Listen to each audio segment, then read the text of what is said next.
कभी सोचा है दोस्तों, एक ही देश में दो जिंदगियां कैसे जीती हैं। एक तरफ वो जो एसी में बैठकर विकास की बातें करते हैं, वहीं दूसरी तरफ वो जो उसी विकास के नीचे रोज कुचलते हैं, रोज कुचले जाते हैं।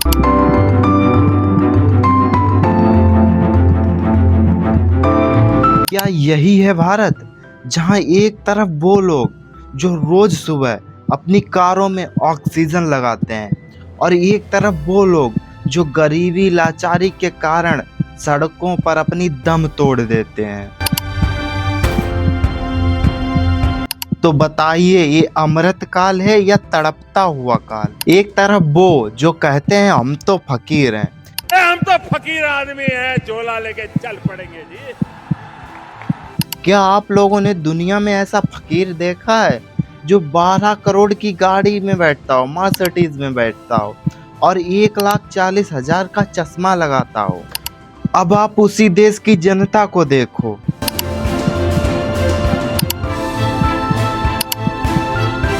कहते हैं ना कि भारत बदल रहा है। हाँ, भारत बदल रहा है, लेकिन सबके लिए नहीं। एक तरफ वो भारत जहाँ लोग गाड़ियों में बैठकर लग्जरी लाइफ जीते हैं, वहीं दूसरी तरफ वो भारत जहाँ लाखों बच्चे सड़क पर भीख मांगते हैं और उनके माता पिता दिन भर मजदूरी करके 300 रुपए कमाते और उन्हें 300 रुपए से उनका घर चलता है। बच्चों का भीख मांगना सिर्फ गरीबी का नहीं, बल्कि सरकारी प्राथमिकता के भटकाव का सबूत है। हमारे लोकतंत्र पर सवाल है, क्या हम लोगों की आवाज इतनी कमजोर हो गई है कि सरकार को ग्राउंड रियलिटी दिखाई नहीं देती? क्या यही हमारा देश है जो 1947 में आजाद हुआ था? असल में देखा जाए तो 1947 में हमारा देश अंग्रेजों से आजाद हुआ था, लेकिन अभी भी हमारा देश गरीबी और जातिवादी से नहीं आजाद हुआ है।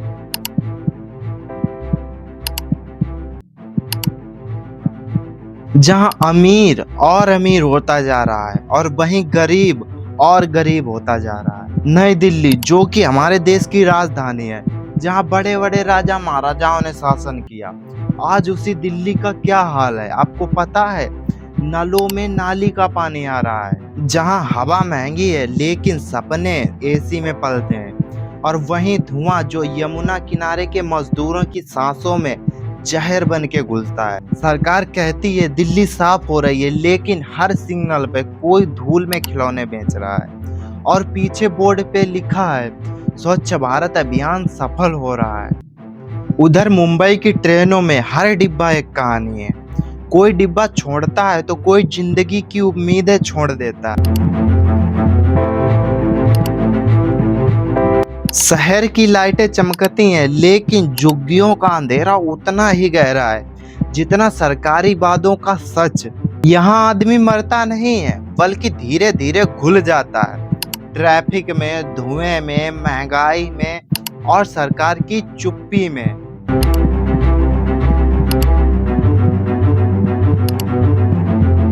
टीवी पर नेता हंस हंस कर कहते हैं जीडीपी बढ़ रही है, भारत उड़ रहा है। नीचे स्क्रीन पर लिखकर आता है बेरोजगारी 45 साल में सबसे ज्यादा।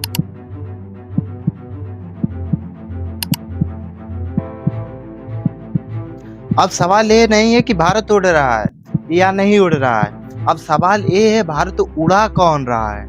सरकार अमीर के लिए है, गरीब के लिए नहीं। एक भारत मेक इन इंडिया बना रहा है, दूसरा भारत बेच रहा है अपने आप को सिर्फ एक दिन की रोटी के लिए।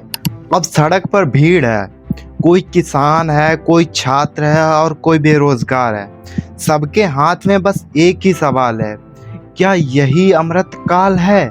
आवाजें उठती हैं और फिर डंडे बरसते हैं और टीवी कहता है कि कानूनी व्यवस्था बनाए रखी गई, लेकिन कोई यह नहीं कहता जनता टूटी हुई थी और सरकार चुप्पी साधे बैठी है।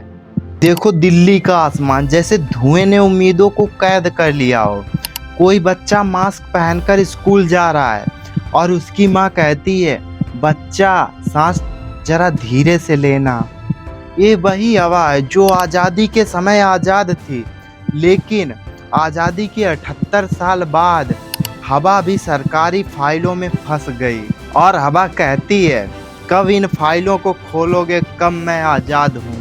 गाड़ी में बैठा एक आदमी शेयर मार्केट देखता है मोबाइल, और वहीं उसके पास एक बच्चा अखबार बेचता है। वही अखबार जिसमें लिखा है भारत सुपर पावर बन रहा है। सुपर पावर तो बना है, बस इंसान कमजोर रहेगा। ये सरकारें बदलती रहती हैं, नारे बदलते, चेहरे बदलते, लेकिन तकलीफ वहीं की वहीं रहती है। कभी राम के नाम पे लड़ाते हैं, कभी मोहम्मद के नाम पे लड़ाते हैं, और जनता वहीं भीड़ बनकर खड़ी है जिसे कभी वोट बैंक कह के बुलाते हैं। लेकिन सच्चाई ये है, आज भारत भी वही है, लेकिन कैमरे का एंगल बदल गया है। अमीर का भारत दिखा दिया जाता है और गरीब का भारत छिपा दिया जाता है। और एक दिन ये दोनों भारत टकराएंगे, तब क्रांति नहीं बदलाव आएगा। हमने चांद पर झंडा लहराया, पर अब धरती पर इंसान पड़ा है। ये देश सोने की चिड़िया था, बस अब सो रहा है। और आज हवा में वही पुराना सवाल गूंजता है, क्या यह भारत सबका है या सिर्फ कुछ का। जय हिंद।